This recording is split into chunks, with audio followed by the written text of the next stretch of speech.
After saving the world in a brutal war, Kungho should have been living like a legend. Instead, he chose to disappear into the frozen snowfields, far away from the noise of the modern world. To everyone else, it looks like he's just wasting his life in a dangerous place filled with monsters. But Kungho isn't there by accident. He's waiting for something he refuses to give up on. When an old acquaintance, Shim, arrives with news that new monster species are appearing near Bususan and Do, even Kungho is forced to pay attention. That alone is enough to make the situation dangerous because monsters like these have not shown up since the Great War. But the real reason Kungho remains in that lonely land is much deeper. Years ago, during the final battle, he fought side by side with his powerful beast partner, and together they cut down countless enemies. In the end, Kungho saved the world, but lost the partner who meant everything to him. Ever since that day, he has stayed in the snowfields waiting beside the blue egg left behind, hoping that one day she will return. That very day, it is going to be a new year, which will make it 30 years since Yoloa died. And while sitting in the snow, even the fairies show up to celebrate the new year with Kungho. Just as the timer hits 12 a.m. in the morning, signaling a new year, the egg starts to glow. And, in a surprising turn of events, the egg hatches. Kungho is blown away when a creature that looks just like Siwa emerges from the egg, reminding him that it was in these same snowfields that he first met Siwa. 50 years ago, when Kungho was still stationed in Cherwon, he was running away from surging monsters when he first met Solwa. Even in the midst of chaos, Kungho couldn't take his eyes off the beast. Now, in the present day, Solwa's child has finally awakened and the little fox leaps on Kungho's shoulder. The little fox licks Kungho's cheeks and Kungho realizes that the beast is trying to greet him. Kungho returns the courtesy while telling the new baby that she looks so much like Shua. Just then, he notices some beasts flying ahead, and he uses his beast eye to appraise the beasts. He realizes that it is a new monster species, but it has quite low stats. This reminds him of what Shim told him about the new species that are just emerging. Kungho wonders if Siola's child awakening and the appearance of new monsters are connected. Later on, Kungho heads to the headquarters of Korea's Big Three Guild mercenaries, Mercenary Tower. Kungho arrives on the roof riding on Mongi's back, and when one of the guards sees this, he freaks out.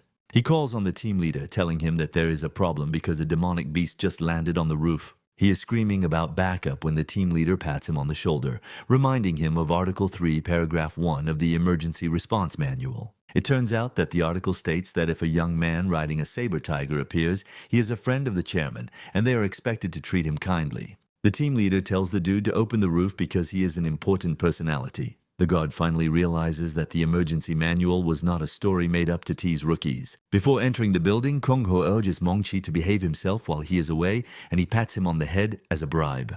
Kungho and the team leader exchange greetings and he asks him if his boss is inside. Upon entering the building, Kungho sees a picture of him and his comrade on the shelf. Moments later, an aged man enters the room and it appears that he is the same man who was in the picture. His name is Lim Chulai and he is one of the 5 heroes who is also known as Iron Fist King. Chai is so happy to see his friend that he jumps into his arms. The first thing Kungho asks him is why he has so much liquor lying around, and Chulbei says they are already old, so they have to at least drink a lot of liquor to catch up. Kungan-ho argues with him saying he is supposed to watch his health, since he is getting old already. They are in the middle of this conversation when the little fox crawls out from Kungho's clothes. Chulai is shocked to see this, and he asks his friend if the fox was born from Sultua's child. Kungano confirms this, saying it was, and he has decided to name her Sola. Chulai is intrigued and realizes that Kungho is there to show off the little beast. He grabs Kungho, saying they have to drink over this, and Kungan-ho reluctantly agrees to this. In no time, they start drinking like crazy. And, moments later, Kungan-ho tells Chelby that he is actually there to ask him something. Chelby asks him what it is, and he reveals that the Disaster Management Bureau came to see him and showed him the new monster species that they have encountered. Chel tells Kungho that this is the same problem that his guild is facing. Apparently, one of their rankers who was dispatched to the southern conflict zone went missing, and it was really surprising because the dude was A-ranked. Chelby says he doesn't know how to explain it, but it is pretty obvious that something bad is going down because new monster species are also appearing more frequently. He mentions that some of these monsters are even harboring demonic energy. Kungho gets even more interested when he hears this because all the monsters from the Great Daybreak War were all harboring demonic energy. Those who had demonic energy had their instincts maximized, and their ferocity was beyond imagination. At the center of it all was a being Meijin that pushed the monster's demonic energy to the absolute limit. Kungho is scared that in the worst-case scenario, the beasts could appear. Cholai soon moves past this, telling Kungho about his new world ranking, which is currently 40. In addition to this, he is currently number 6 in Korea, and Kungho commends him, saying he is doing well for himself as an old man. Chelby refuses the idea that he is doing well because everything else is getting expensive while his ranking is dropping. Just then, Chelai suggests that they measure their magic power before Kung leaves. He mentions that his current magic power is at 14,000, but Kungho says he is not interested in this because it is pretty boring. However, Chelby manages to guilt trip him into agreeing to do it. Kungho puts his arm into the measuring bracelet and Shibei tells him to inject his magic power into it. Kungho does this and the device starts scanning to identify the user. Once his identity has been confirmed, the device reveals that Kungho's combat power is 120,000, and the device displays his estimated ranking based on his combat power, which turns out to be first in the world ranking. Chelby freaks out when he sees this, and he asks Kungho what the hell he's been doing in the snowfields. Kungho replies that all he's been doing is farming and raising Mongchi. Later on, we learn that there is a dungeon orchard, which is a small dungeon located near Kangho's residence. It turns out that it was given the name Orchard because a large number of fruit trees inhabit the garden which strengthen demonic beasts. It is basically an important dungeon for someone like Kungho, who is the Beast King. Apparently there is just one way to enhance the orchard, and this is the fairy stone. Kungho brings out a big fairy stone that he was given as a gift and he plants it in the orchard. This immediately unleashes a massive amount of energy into the garden, and even Kungho is impressed by the effects. The fruits start to glow, and even the fairies seem to be enjoying the moment. The gags present in the garden have also grown about twice as much in an instant, and Siola leaps toward the beasts to celebrate with them. While Sola is busy jumping around, Kungho activates the Beast Eye to check her stats. For her rarity, she is ranked SS, but her attack level and combat level are still FF. Surprisingly, both her special ability and potential have question marks around them. Kenho is surprised to see that Sola is a subspecies, and it also has question marks on it. Suddenly, Siola leaps in the opposite direction and runs out of the cabin. Kangho wonders why Siola is running off as if she felt something, and Kangho decides to follow her. In no time, he catches up to her, even though she is pretty fast. And moments later, they leap off a cliff to find some earth spirits surrounded by a bunch of monsters. Siola immediately leaps down to stand in front of the earth spirits to protect them. Kungho is surprised that Siola rushed over to protect the earth spirits. Just then, an A-rank serpent emerges on the scene, and Kungho figures out that even for a mythical beast, it is a bit early for Siola to face the beast. It turns out that the serpent is a Titanoboa, which is pretty dangerous. Kungho then activates his Beastmaster's innate ability called the Predatory Instinct. This is a skill that forces monsters to perceive the caster as the absolute apex ruthless predator of the world. The serpent panics the moment Kungho activates the skill, and it starts to tremble. Kungho grabs it by the tongue, telling it not to ever show its face around again, because if it does, he's going to turn it into snake wine. Kungho demands an answer from the serpent, and it shakes its head to confirm that it understands what Kungho is saying. With a scary voice, Kungho tells the beast to scatter, and every one of them vanishes from the scene. While the beasts are running off, Kungho spots a monster raptor in the distance, and there is demonic energy oozing out of this beast. Kungho checks out the monster's stats, and it turns out that it has low stats. Without hesitation, Siola chases after the raptor, and Kungho follows them. Kungho notices a gate in the distance, and he figures out that the raptor emerged from the gate. As they approach the gate, he realizes that the surroundings are filled with demonic energy because of the raptor. They jump into the gate, and the moment they enter the gate, Kungho can notice the presence of evil in the surroundings. Surprisingly, Siola obtains her second tail just moments after they step into the gate. Kungho reads the information displayed on her stat board and realizes that Siola's growth is 1.5 times faster than that of others of its kind, thanks to the new tail that she just acquired. 3 raptors with demonic energy emerge in the distance, and Siola asks Kungho if she can go play with the raptors. Kungho realizes that Siola is just like Sultwa back then. Kungho remembers training with Sultwa, and they grew up fighting countless battles together. But in the end, he lost Sultwa. Because of this fear, Kungho wanted to raise Sola as a normal kid. But it appears that Sola is a child who naturally loves to fight. Kungho figures out that stopping her from fighting is going to be a selfish act for him. So as not to hold Sola back from doing what she loves, Kungho decides to form a contract with her. He touches her head while letting her know that he's going to raise her to be the absolute best. As his hand touches her head, it releases a massive energy that forms a circle which wraps around Kungho's finger to make a ring. It turns out that this is a contract ring that manifests on the master upon contracting with a magical beast.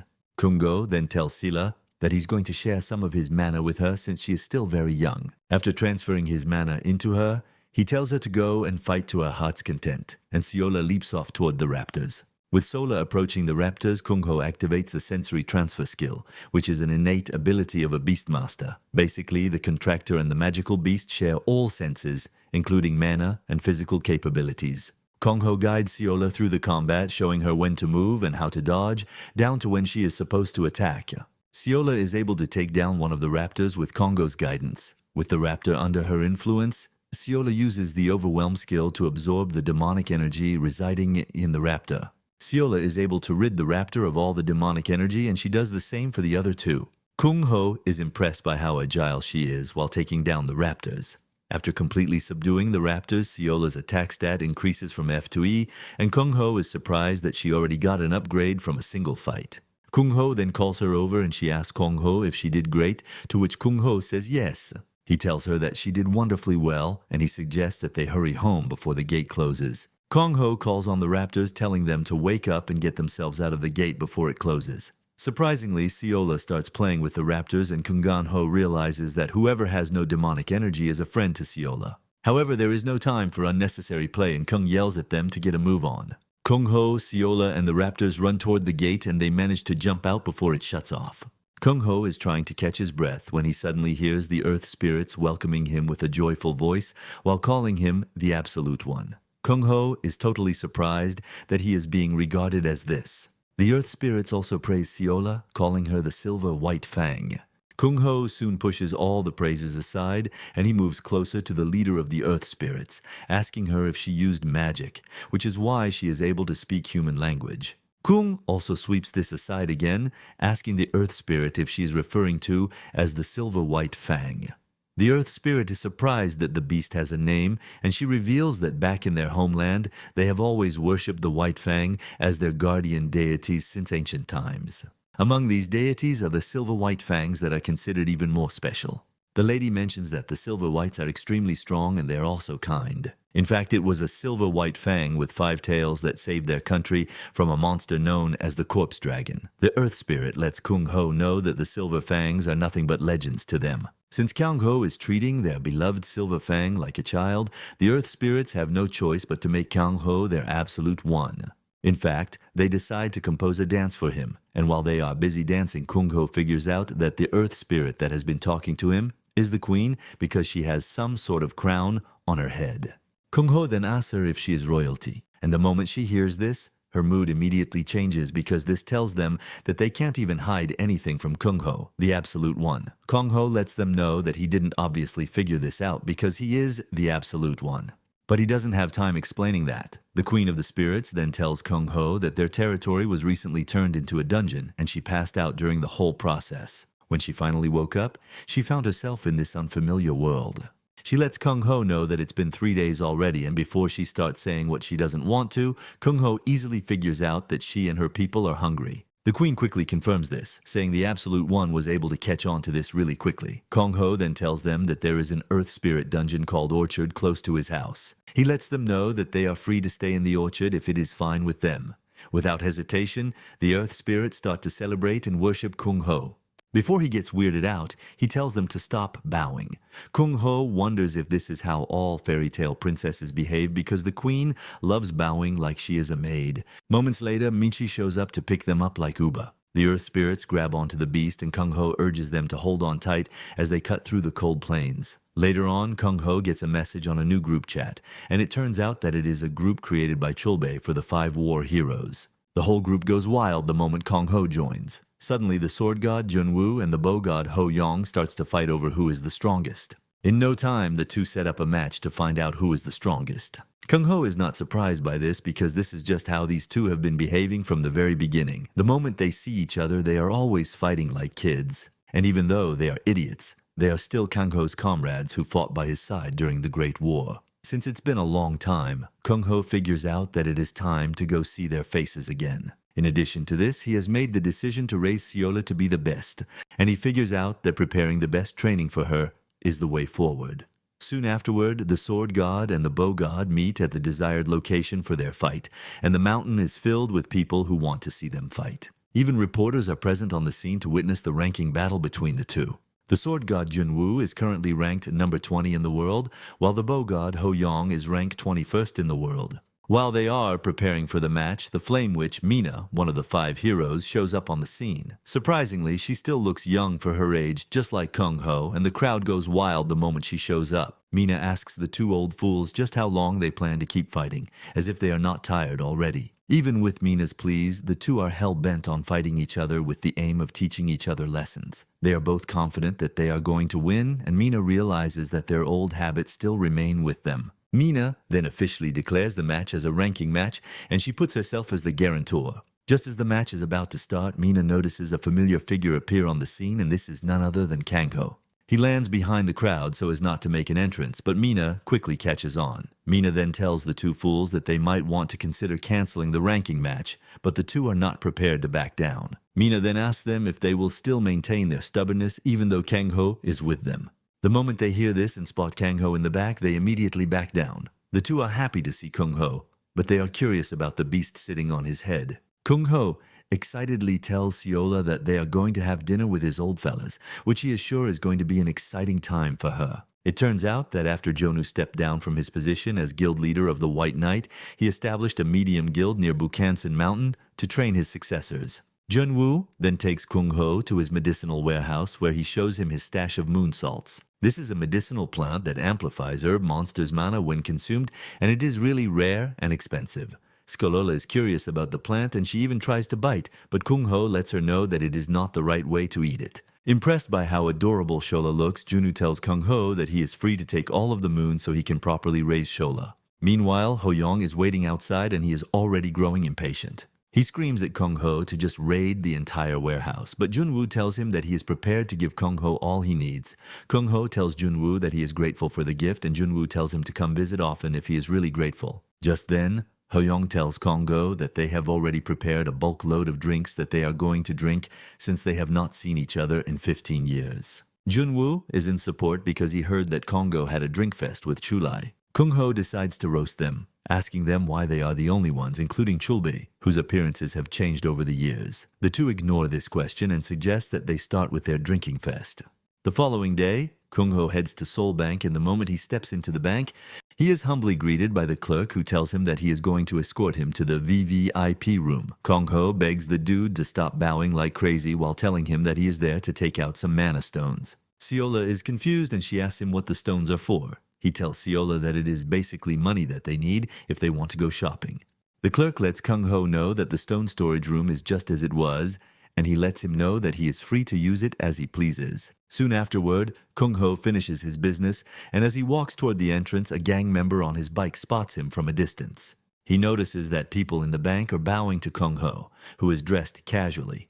He immediately assumes that the people are bowing to the dude in a suit who is standing beside Kungho. He decides to see why they are bowing to the dude, and he activates his mana detection lens. This is a device that penetrates objects to display the grade of monostones and the detected mana. The device is able to tell him that the dude in the suit is carrying 2 C-grade monos and 3-grade mana stones in the suitcase in his hand. He is not entirely pleased with this because it is more or less of a poor standard. He reluctantly checks out Kungho's pockets, and to his surprise, he realizes that he has 3 S-grade mana stones in his pocket. In addition, there are 2 A-grade and 5 B-grade mana stones. The dude freaks out when he sees this because Kungho is basically carrying with him 1.6 billion in cash as if it is nothing. He then decides to check out Kungho's rank to know if he is an S-rank hunter, but he couldn't measure Kungho's mana with the device. Because of this, he concludes that Kungho is a non-awakened person.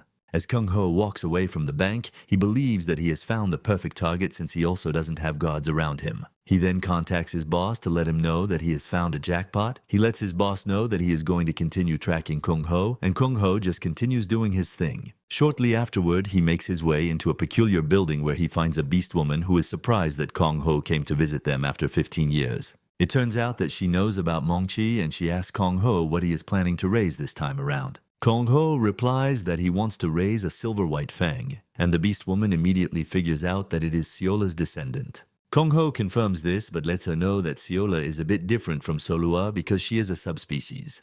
The woman is surprised to hear this because in her long years, this is the first time she will be seeing a subspecies of a mythical beast. She thanks Kungho for the rare opportunity he gave her to see something so special. The woman then tells Kungho that she would like him to raise Seola really well. After the meeting with the woman, Kungho steps into the street, and Seola notices that the entire street is filled with beast people. Seola asks Kungho why the people she is looking at are different, and Kungho explains that various races crossed over to Earth from another dimension called the Mu continent. Apparently, the street they are currently walking on was created for them as their residence to preserve their culture. It turns out that Mina is one of them, and she comes from a magical race that lives 80% of their lives in a youthful form. The dwarves are also another race that comes from the Mu continent, and as expected, they are a race that specializes in blacksmithing. The moment the leader of the dwarves, Smith, spots Kungho in the distance, he runs over to welcome him because they have not seen him in years. Smith escorts Kungho into his workshop while asking him if he found everything that he was looking for. Kungho doesn't give a definitive answer to this, and he asks Smith if he has been busy too. Smith mentions that there are always tasks to work on because the White Knight Guild and the Nappa Guild are always sending in tasks for them. Kungho then tells Smith that he has a favor to ask, and he shows him his bracelet, which is known as an aura blade. Kungho tells him that he wants him to have a look at the aura blade, but it appears that Smith is busy. However, Smith lets him know that they are going to put aside all other requests because Kungho's task is always the top priority. It turns out that the other dwarves are also in agreement with their leader. Kungho smiles nervously because the dwarves are just the same as he remembers them. Meanwhile, the team of gang raiders is already waiting for Kungho to step out so that they can ambush him. Not long after this, the smith finishes with the improvements on the bracelets, and he lets him know that they will be able to handle his mana because he has increased the maximum output too. Smith asks Kungho if he would like to test it out, but Kungho says no because he will soon have the opportunity to test it out. Moments later, he steps out of the dwarf's workshop, and as he walks through the lonely streets, the gang leaps out of their hiding places to surround him. Kungho is not surprised because he was already aware of their presence, but all he wants to know is if all of them have stepped out.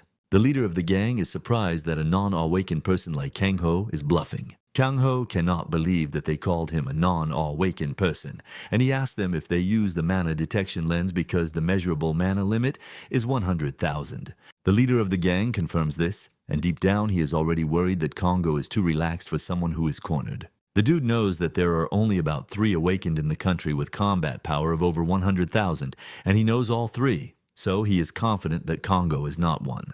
After taking a minute to think about it, he concludes that Kungho is no threat, and he orders his men to attack Kungho since they have made the decision to be foolish. Kungho also whips out his aura blade in preparation for an obvious one-sided battle. The first ones who come rushing at him all get cut down, shocking the leader. While panicking, he tries using the lens to measure Kungho's mana, but just like before, it displays the immeasurable option. And this is when the dude starts to believe that Kungho's combat power might actually be over 100,000. He is still asking our MC Kungho who he is when Kungho punches him in the head, destroying the measuring lens he is wearing. After incapacitating the gang, Kungho checks out his mobile and realizes that they are all wanted.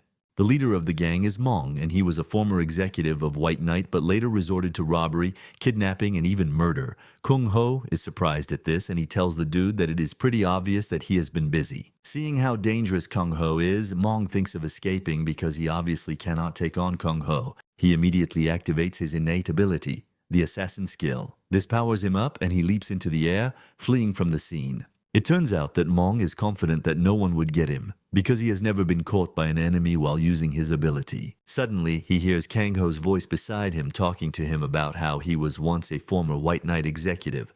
Kungho is interested in knowing why the dude became a criminal, and Kungho punches him to the ground. Mong crashes to the ground really hard, and he starts to panic really hard because he is in the top 50 in the domestic ranks. But Kungho is treating him like a baby, which means Kungho is a top-tier rank. Mong believes that he has been letting his guard down, but won't do that again.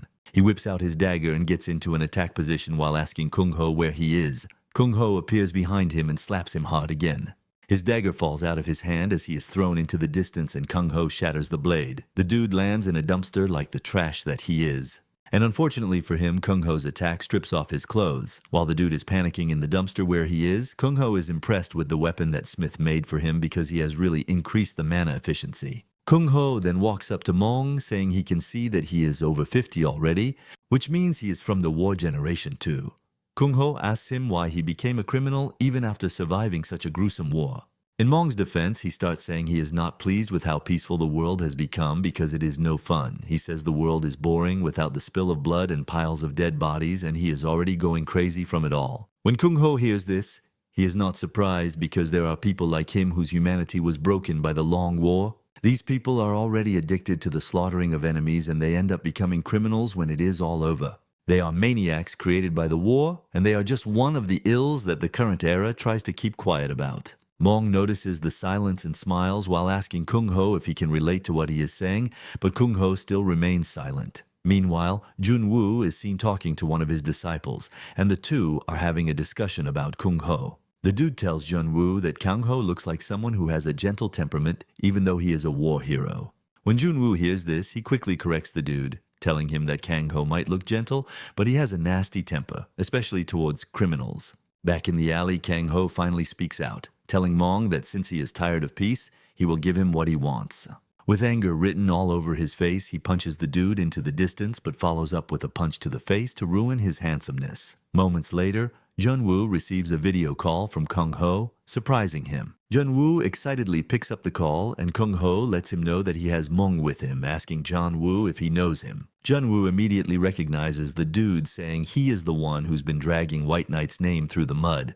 Junwoo demands to know where the dude is because he would like to tear him apart, and Kungho tells him that he is going to send the address to him. He also lets him know that he has already caught Mong's whole gang, and it is after the call that Mong finally realizes that Kungho is the demonic Beast King. Kungho then asks him if the stash house is the only one they have for stolen goods, and Mong confirms this, saying there is no need for him to lie. He mentions that they were robbed by a guy named Phantom, which is why they only have one stash house left. Kungho asks him who Phantom is, and Mong reveals that he is a notorious thief who leaves a black card behind after stealing things. Mong then asks Kungho if he's going to allow him to live since he has spilled everything he knows. Kungho says yes, but suddenly punches Mong in the chest, ultimately destroying his monohull. Kungho tells him that the only reason he is letting him live is that he has destroyed his monohull, which means he won't be able to use his abilities anymore. From that moment on, Mong would have to live as an ordinary civilian. Mong groans in pain when he hears that he is now a civilian and begs to be killed instead. However, Kungho tells him to remember just how many sacrifices were made to create the peace he complains about. Kungho then leaves Mong and his gang in the dark alley. As they walk off, Kungho assures Sila that not everyone who went to war was like Mong, and he assures Sila that he is going to make her a really delicious meal once they get home. However, he tells her that she has to take her bath first before eating. Upon returning home, Sila tries to run away because she doesn't want to bathe. But Kungho easily grabs her, and he is not surprised that she doesn't want to bathe because this is just how her mother was. However, the bath is no ordinary bath because Kungho is adding the world tree fruit he got on the shopping trip into the water. He used his mana to melt the fruit and mix it into the warm water, producing a good smell and the perfect temperature. Skolola tests it with one leg and she immediately likes the water. Kung is glad that she liked it and he gently places her in the water. Apparently, before the Beastmen warriors go to war, they would grind up a tiny amount of the world tree fruit's peel and apply it to their bodies. With this, their fur, skin, and hides would be exceptionally strengthened. It turns out that this is the same precious fruit that Siola is currently absorbing into her body. In no time, the water starts to vaporize and Kungho is not entirely surprised because the effects are massive. Surprisingly, Siola is able to acquire another skill, Guardian of Nature. On the stat board, Kungho reads that Siola has an outstanding ability to absorb the energy of nature, and her absorption efficiency for medicines concentrated with the energy of nature is 1.5 times that of others of its kind. Kungho pats Siola on the head after the whole bathing session and suggests that they get something to eat. Later on, Kungho shows his household the precious fruits he was out there getting, which is why he hasn't been around. Kungho plans to prepare some precious ingredients, but the Fairy Queen doesn't think normal fire can handle what he is planning to do. Just then, Kungho whips out a bunch of mana stones, but the Queen tells Kungho that he is gonna bomb the whole place if he uses that many mana stones. Kungho ignores her and throws the stones into the fire, scaring the hell out of the Queen. She's expecting the stove to explode, but Kungho is able to contain it with his power. The Queen is blown away when she sees just how easy it is for Kungho to control the flames. Moments later, Kungho finishes roasting all of the ingredients until they become fine powder. After this, he squeezes out the juice of the moon salt that he got from Janwoo. He mixes the juice with the powder to form a dough, and he shapes it into a round ball to form dumplings. Once he is done with it, he asks the queen if she is interested in having a taste. But she is scared that her vitality would run wild and explode if she ate something as potent as the dumpling. The queen figures out that the dumplings are specifically made for Siola, and she is already salivating. Kungho confirms that the dumplings are for her, but tells her that she can only eat one for the moment because the dumplings have a strong effect. The moment Siola tastes the dumpling, she feels immense mana coursing through her body, and she gladly declares that it is the best feeling she's ever had. Thanks to this, her defense moves from FF to EE. In addition, she gets bigger, which is almost double her previous size, leaving the fairies utterly stunned. After they are done with this, Siola and Ko step out of the house for a run. Kung is glad that Siola is able to absorb the medicine well, and her growth is even faster than Siola's. Kungho wonders what would have happened if he had done the same procedure for Xiodhua when she was young. It then dawns on him that he was actually clueless when he was raising Siwa. All they did was run and fight together. He wasn't able to feed her until she was full, nor did he let her rest properly when she was sick. Kungho starts having regrets that things might have been better if he had raised well. However, this was the reason he studied demonic beasts even more after death. Kung silently promises to do everything he couldn't do for Sholua for her child.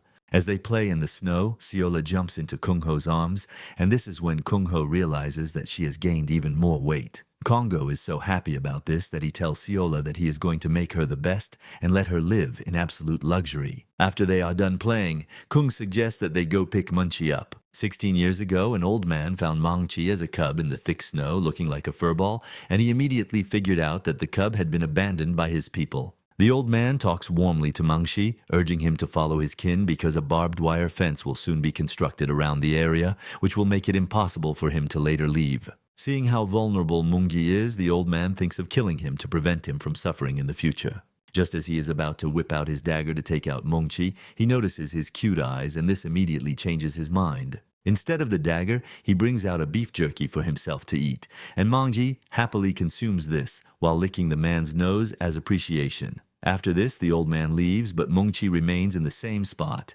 And when the old man returns again, he rushes over to hug him. From that day forward, Mungchi remained under the old man's care, and Mungchi grew rapidly. During one of their fun days, the old man compared him to a big ball of fun, and this is when he finally named him Munchchi. The old man even sits down to have a conversation with Munchchi, telling him that he lost his family during the Great War and he was left wandering alone. To make it worse, he is suffering from an endemic disease that he caught from another world. The man talks about how hard it was for him to kill Munchi when he saw him, even though he is the cub of a monster, which is practically his sworn enemy. The man believes that he saw his younger self in Munchi, which is why he connected with him. They are in the middle of this when the man suddenly holds his chest in pain and he starts to cough really badly. Mechi sees this and dashes off to hunt for food since the old man has been the one doing it all this time. By the time he returned, the old man had collapsed and Munchi panicked. He knows that the only place he can get help is down the mountain where the old man had warned him not to go. Even though it is dangerous, Munchi decides to head down the mountain because he has to find help. The moment he arrives in the military settlement, the soldiers raise an alarm and immediately surround Munchi. They assume that his mother is nearby since he's still a cub. Without hesitation, they attack Munchi, but Munchi only wants help for his dying friend. Without being given the benefit of the doubt, Munchi is attacked in all directions. He tries to avoid their attacks, but it just keeps coming, and deep down he is already begging for someone to just help him. The soldiers finally incapacitate him, and just when they are about to finish him off, Kungho shows up. The soldiers tell Kungho that he doesn't have to get involved because they can handle the cub. However, Kungho tells the soldiers that the cub is a straggler because there are no adults nearby. He tells them to back off, and he will handle it.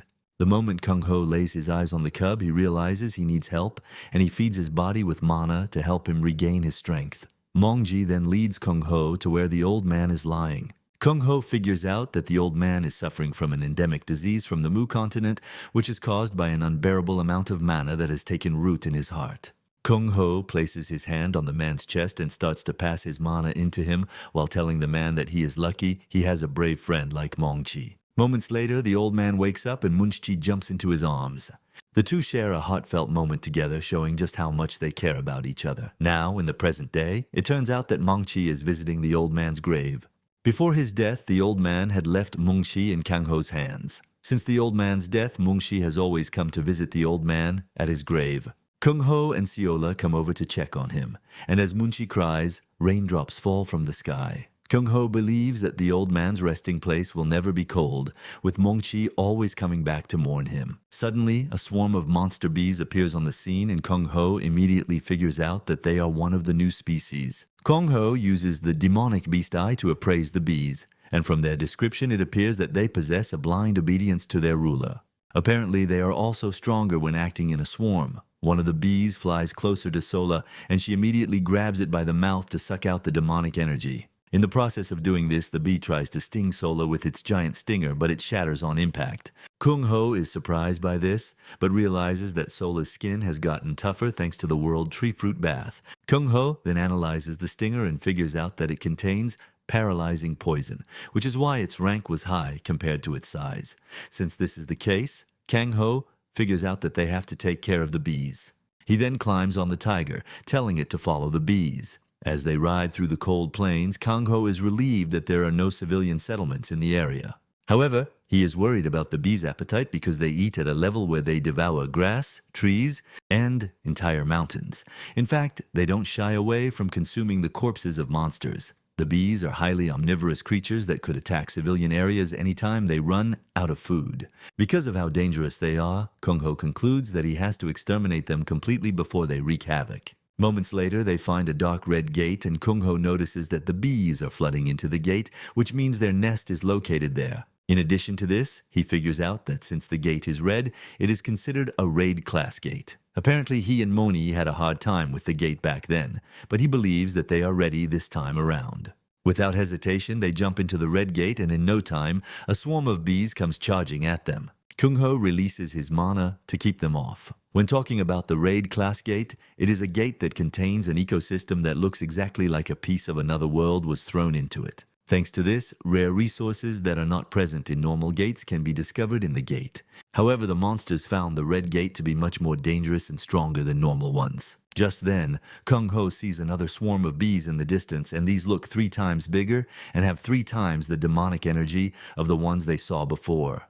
The aggressive bees dash toward Kungho, but he easily cuts down the first attacking bee while checking out its stats to see that it is much stronger than the ones he found outside the gate. Without a doubt, Kungho figures out that giant bees are the ones protecting the place. As the bees prepare to swarm them, Kungho activates the sensory transfer skill. This is a skill that allows the contractor and the demonic beast to share the same senses, including mana and physical abilities. Kungho also leaps toward the bees with force, cutting them down without mercy. Seola attacks one of the bees and tries to bite it, but the bee manages to escape her grasp.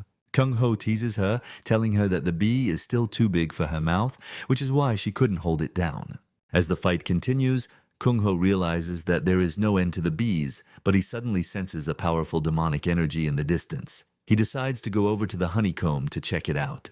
He leaps off Munchie's back, and with a powerful force combined with an aura blade, he cuts down all of the bees standing in his way. After taking out the giant bees, he finally gets access to the honeycomb, and he figures out that it is what the bees have been protecting.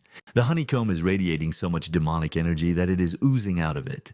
Kungho crashes into the honeycomb, and to his surprise, he sees a strange figure sitting comfortably in the honeycomb. From its appearance and the energy coming out of its body, Kungho realizes that a demon has finally appeared again. Just then, Kungho hears the demon mumbling about how screwed he is. In a shocking turn of events, Kungho shouldn't be able to hear the demon language. And the moment the demon figures out that Kungho can hear him, he decides to make things formal. He introduces himself as Theo Kamigan, who was once the 4th-ranked demon in the demon realm. Kungho is already preparing for a fight against the dude when he suddenly goes on his knees, saying he doesn't want to fight because he hates fighting, especially against someone who is stronger than him. Theo is surprised that there is a human with the ability to command monsters.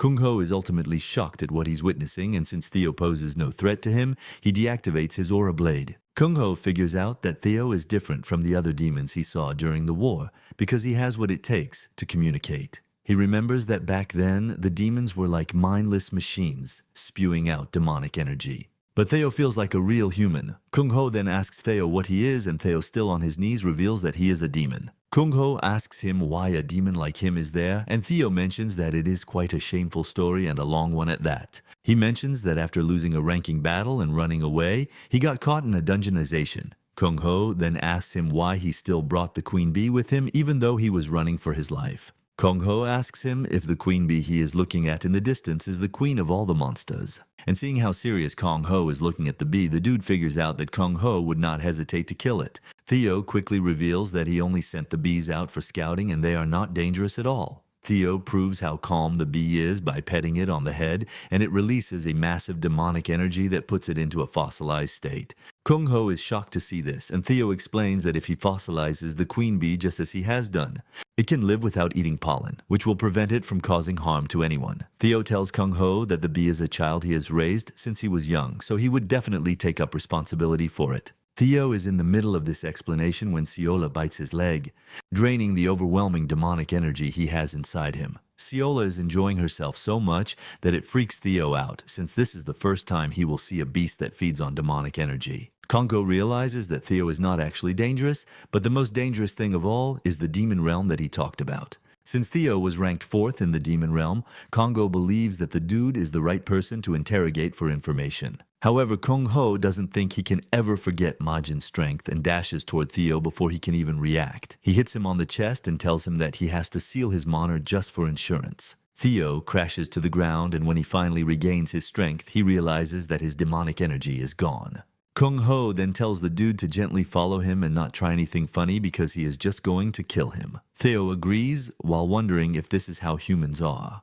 Meanwhile, outside the gate, guilds have. Just then, one of Junwoo's disciples shows up on the scene and he instantly recognizes Kungho. King, on the other hand, is still acting all pompous, asking if the White Knight Guild is also participating in the clearing rites. The dude just ignores King and he turns to Kangho offering his greetings while telling him that he briefly greeted him through a video call with Junwoo the other day. He introduces himself as Lee Huck of the White Knight, and it turns out that he is currently the guildmaster of White Knight. Kungho returns the courtesy and expresses his surprise that clearing rites are now a thing. Huck confirms this, saying this is how they do it nowadays. King is already raging when he realizes that Huck is ignoring a superstar like him. He then asks Hook how he knows a non-awakener like Kungho. However, the name soon rings in King's head again, and he realizes that he is standing in front of the Beastmaster. Just then, Hook notices that Kungho is smiling, and he remembers what Junwoo told him about Kungho's smile. He had told him to always be careful because whenever Kungho is smiling, it means he is about to crush the opponent in front of him. Huck starts to sweat, while King on the other hand doesn't know what is coming for him. Deep down, King is talking trash about Kungho because he doesn't look like much. Suddenly, he gets the wild idea that if he defeats Kungho, he's going to surpass the 5 war heroes. King then prepares to attack Kungho, and the moment Kungho sees this, he sincerely thanks the dude. King tells Kungho that he doesn't have to mention it because the one who should be thankful is him, and he swings his hand so hard at Kungho. Just when he thinks he has landed the first hit, he suddenly realizes that Kungho has disappeared. Before he knows it, Kungho drags him into the dungeon, reminding him that he was arrogant because he wanted to clear the dungeon first. Kungho flings him into the dungeon, telling him to clear the dungeon. King crashes into the ground, leaving him totally surprised, since this is the first time he has gotten trashed like this. Kungho tells him that he doesn't want to intervene in their business at first, but since he pushed him, he has no choice. Kungho dashes toward King, but King manages to get on his feet, aiming to land a counterattack. Kungho easily grabs his head and slams him into the ground while telling him that he needs to stay humble. Meanwhile, Theo and Huck are watching the battle, and Theo tells Huck that King might just die from Kungho's attack, and Hook confirms this. At the same time, Huck is wondering who the hell Theo actually is.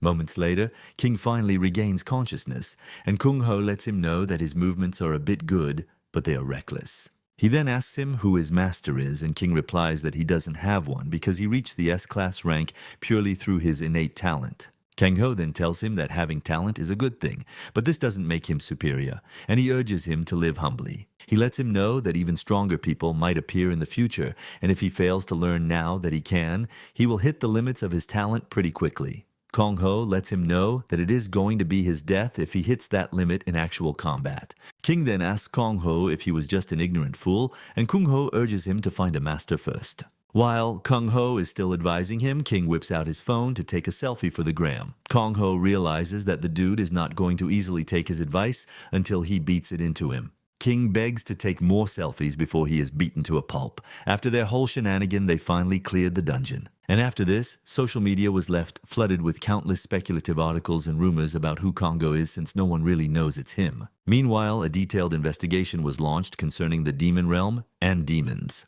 At Kung's house, Theo is totally amused by the weather conditions while he's being interrogated by Kungho. Apparently, Theo lost in a battle against Bahal, a demon ranked first, which resulted in a huge amount of his demon energy being stolen. He later crash-landed in their realm, but he doesn't know much about the demons in the human realm. However, about a week before he landed in the human realm, he had heard that there was an area in the demon realm that rapidly started turning into dungeons.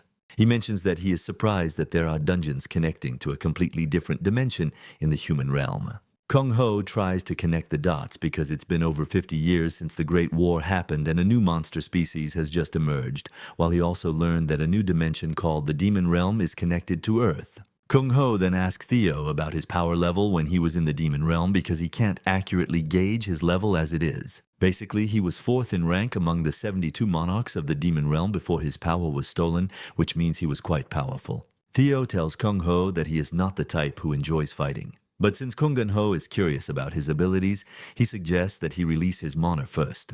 Kungho realizes that he has no choice and he decides to do that. As his demonic energy starts to come back, Theo tells Kungho to watch closely and see his true abilities. Deep down, Kungho is prepared to kill Theo if he tries anything funny. Once Theo is in full control of his power, he raises his hand and summons the dead. And this is when Kungho realizes that the dude is a necromancer. Theo confirms this, saying he uses corpses as materials to create familiars and command them, but he lost everything to Baal.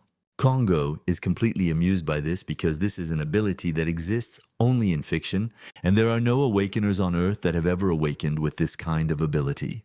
Theo is still enjoying himself when Siola leaps onto his neck to take more of the delicious demon energy in him. Theo screams out in pain when he realizes that Siola is basically draining him of his demonic energy. And Theo wonders if this is what Kungho was aiming for when he opened his mana. It turns out that he is right because Kungho was aiming to kill 2 birds with 1 stone. Suddenly something amazing starts to happen in Theo's mana hole after Siola has sucked out the demonic energy. It turns out that his mana hole is now being replaced with purified mana, and Siola has also added another tail to her collection. Thanks to this, her attack power moves to D, and her defense power also moves to DD. Surprisingly, she obtained a new skill, Unfold. As for the second tail, the second ability of the tail is still locked and would only be unlocked when the conditions are met. Kungho then remembers what the Queen of the Fairies, Johanna, mentioned about the white fang that had 5 tails. Kungho realizes that Siola's tail can continue multiplying just like the white fang that Johanna mentioned. Moments later, Kungho gets a call from Chulai telling him that he has to ask him for a favor. He mentions that another hunter just went missing in the southern conflict zone. The hunter is Hound, who is ranked 30th in Korea, and because of this they have withdrawn all of their troops from the area. Kungho is surprised to hear this and he starts wondering what the hell is happening down south. Talking about the southern conflict zone, this is an area that encompasses Daegu and the Busan region below it. Apparently, the final gateway to get there is right there in Daejeon. The reason Daejeon has remained safe is because of Levon, one of the 4 prestigious guilds and a traditional magic powerhouse. Not long after this, he heads to Daejeon, and once his identity is verified at the gate, he is allowed in. When asked about Theo, Kung tells the soldier that he can just refer to the dude as his assistant. Theo doesn't really care about what is going on around him as he is busy with the lollipop in his hand. Kungho asks the soldier if Theo will need an ID, but the soldier tells Kungho that there is no need for this because he just got word from above. Since the war ended and Kungho settled down in the north, order had been established among the disaster species. However, in the south it is basically a conflict zone and disaster species appear regularly. There are also fierce territorial disputes between the monsters that have never ceased.